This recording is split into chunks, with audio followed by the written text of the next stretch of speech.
Poverty is bad for your health. Racism is a public health crisis. Bad public policy played a role in getting us where we are, and better decisions can and should be made going forward to help improve the health of all of our residents. The poor outcomes, hospitalizations, and deaths that were experienced by minorities, racial ethnic minorities, simply thrust into the broader public view health disparities. The key active ingredient in the title of the American Rescue Plan is the word rescue. These are rescue dollars. The state will get $5.4 billion over the next 3.5 years. The funds have to be dedicated by the end of December 2024 and fully spent by 2026. Local governments in cities over 50,000 will get $5.3 billion within the same time frame. The funds are specifically mentioned in the interim regulations to be spent to help people in communities who were economically damaged in the recession. This can be with rental and mortgage assistance, with job training, to offer grants and pay to essential workers and their employers. Monies can be used for early education to give young kids a head start, for student tutoring and wraparound in qualified census tracts in disadvantaged communities. The monies can also be used for planning and implementation of correcting and building better social determinants of health, better housing, better educational opportunities, healthcare, more providers within communities of color, within low-income communities. One of the principles of the Minority Health Strike Force, and certainly the committee that I chaired, the healthcare subcommittee, was to dismantle racism to advance health equity. One of the recommendations was, first and foremost, to acknowledge racism as a public health crisis and commit to swift action to dismantle racism, which is a driving force of the social determinants of health. The second recommendation was to apply a health equity lens to policy. The next recommendation that I think is really important: ensure equitable representation of Ohioans of color in government and private sector leadership. I propose that all private and public sector entities take that same kind of requirement and ensure that their boards, their leadership reflects the populations that they say they serve. Develop community understanding of health literacy and to build trust amongst the populations, again, that you say you want to serve.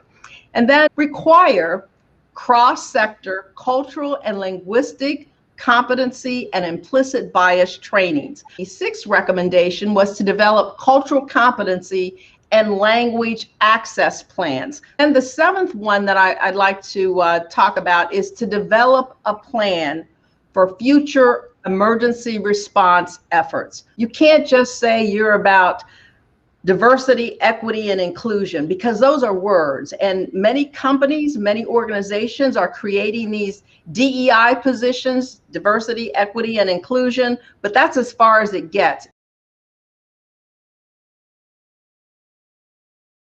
Looking at proposed bills, looking at proposed rules through a health and equity lens. This would be operationalized in Ohio through the Legislative Services Commission. What they would be doing is taking each of the proposed bills, the proposed rules, and doing an analysis or a review on those bills and rules to determine if they will have potentially a positive impact, a negative impact, or a neutral impact on the health and equity for all Ohioans, as well as for special population groups. Then in turn, this analysis and the determination, very importantly, the determination, will be attached to all proposed bills and rules as they go through the legislative process. This initiative would require, as Carla mentioned, at the beginning of a draft piece of legislation, that the Legislative Service Commission would have to look at a health impact assessment as part of its decision-making process. We asked for just another step where there would be a legislative, a government a look at the rules and laws and policies that we put in place. We would form an advisory board, a health and equity and all policies advisory board made up of all these different groups. It's important that they're not just part of the healthcare systems, and that they would provide a report back to the General Assembly to let them know how well these assessments have been either used, what they've uncovered, or ways in which they can be done better. You know, we have all these state agencies that are doing great things in our communities, but they're not talking to each other in ways that impact health. So what we're suggesting through an interagency team is that there be a representative at each state agency that would help coordinate across agencies the efforts that they are doing and the work that they're doing, and kind of see where they intersect.